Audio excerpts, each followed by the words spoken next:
Ever wonder how one person could fundamentally change the way the world thinks about money, freedom, and the role of government? To find that story, we need to go back to the beginning of the 20th century, to a small town in New Jersey where a boy named Milton Friedman was growing up. Milton Friedman was born on July 31st, 1912, in Brooklyn, New York.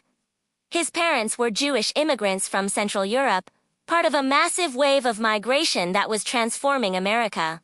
The family soon moved to Rahway, New Jersey, and it was here, amidst the hum of early 20th century industry, that Friedman's story really begins. He grew up in a world crackling with change war, new technologies, and a booming, often chaotic, economy. His family wasn't wealthy. They ran a small dry goods store. This upbringing gave him a deep appreciation for hard work, self-reliance, and the simple, powerful idea that everyone deserves a chance to build a better life. Then, the world turned upside down. The Great Depression hit, and it hit hard. For a young Friedman, this wasn't just a headline. It was the reality on his doorstep. He saw firsthand the devastating impact of mass unemployment, the shuttered businesses, and the widespread despair. But where many saw the failure of capitalism, Friedman began to see something else. He started to suspect that the problem wasn't the market itself, but rather the government's clumsy handling of the nation's money supply.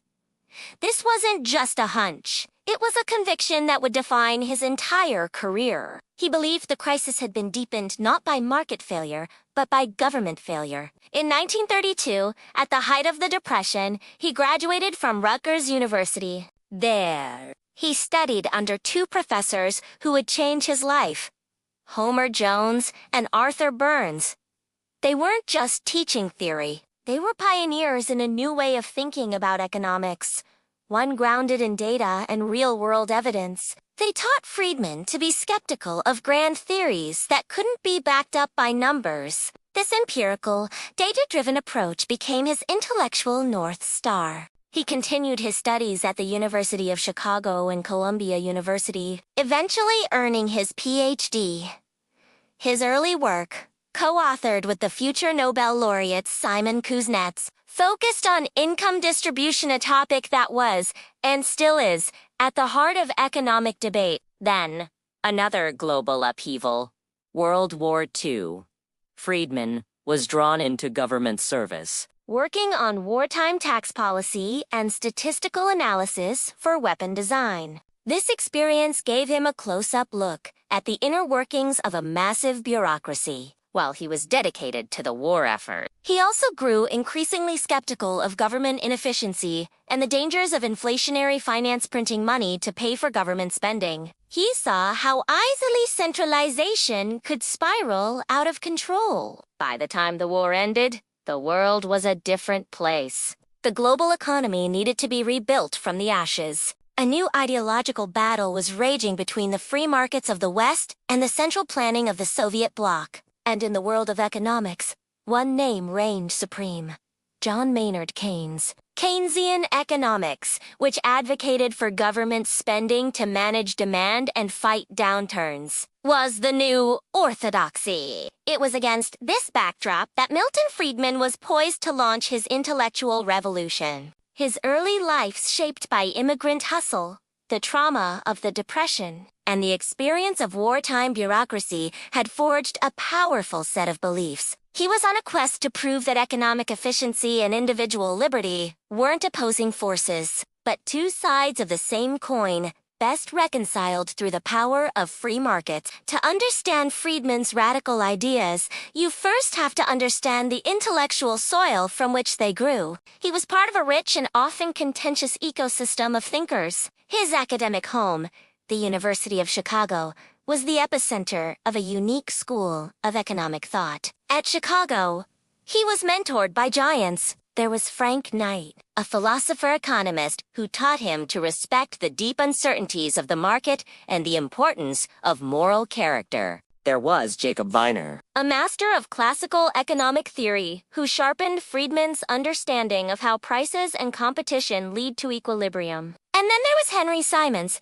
who argued fiercely for a stable, rule-based monetary system, and clear rules of the game to ensure fair competition. These mentors didn't just give him tools, they gave him a framework for thinking about the world, a belief that true freedom depends on predictable and reliable institutions. But Friedman wasn't just a student. He was a collaborator. His work with Simon Kuznets on income data had already taught him the power of empirical research. His long friendship with Arthur Burns, who would later become chairman of the Federal Reserve, kept him connected to the world of policy and power. And at Chicago, he formed a legendary partnership with his colleague, George Stigler. While Friedman focused on money, Stigler was exploring how information or the lack of it shapes markets and why government regulation often backfires. They were a formidable duo, challenging the consensus from different angles. And then there was the partnership that would produce his most famous work.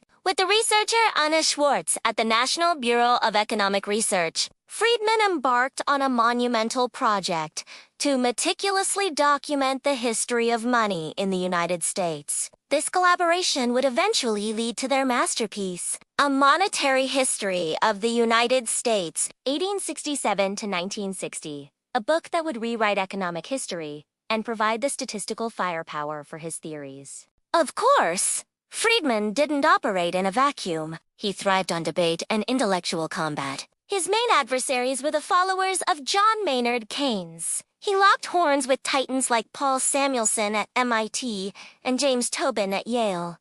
Their debate was fundamental.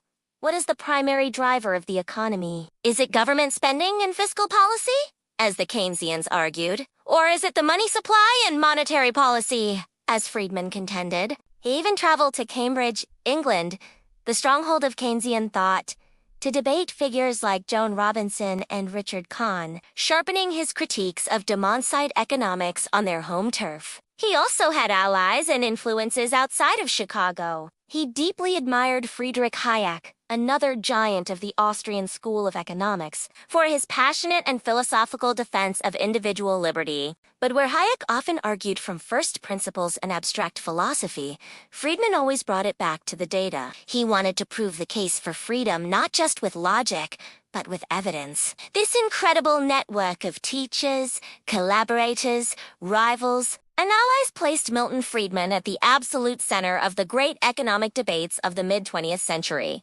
It was a crucible of competing ideas. A battle of wits between two fundamentally different visions for society, one guided by central planning and the other by individual liberty. And Friedman was just getting warmed up.